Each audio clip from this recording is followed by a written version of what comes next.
Üdvözlet mindenkit, Hornyák Gyula vagyok. A betoncsiszolás kivitelezéséről fogunk beszélni. A két legfontosabb kérdés az szokott lenni, hogyan lehet beépíteni a gyár életébe, hogyan szokott zajlani a kivitelezés. Még mielőtt bárminek nekiállnánk, kivonulunk a területre, felmérjük a felületet, és ha szükséges, próbacsiszolást végzünk. A próbacsiszolás azért szükséges, hogy a csiszolási időt be tudjuk határolni, és így meg tudjuk határozni a pontos árat. Felmérés során megnézzük, hogy milyen felületeket kell eltávolítani a betonról, például gyanta, ajzatkiegyenlítő, ragasztóanyag, PVC padló. Ha esetlegesen nem lehet egybecsiszolni az adott területet, akkor egyeztetünk a partnerekkel a szakaszolási lehetőségekről. A csiszolandó területet leválasszuk, ha szükséges, kerítőszalaggal, kordonnal, vagy lefóliázzuk.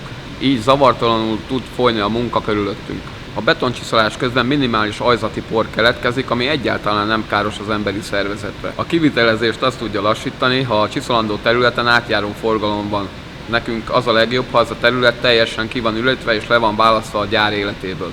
Például itt a megrendelő fóliával választotta el a területeket.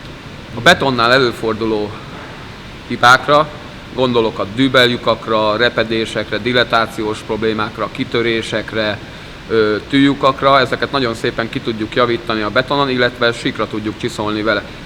Annyi előfordulhat a javított területeken, hogy a szín tónusa nem egyezik meg. Ez minimális 1-2 árnyalatot jelent. Minőségileg nem változtat a betonon. Többfajta javítóanyagunk van, akár nagy terhelésű területekre is alkalmazható. A munkafolyamatok során hasonló minőséget tudunk létrehozni a széleknél, illetve a sarkoknál. A munkavégzéshez a következő dolgok szükségesek. Vízvételi lehetőségek, zárt, beázás és húzatmentes terület. A levegő hőmérséklete minimum 10 Celsius fok legyen.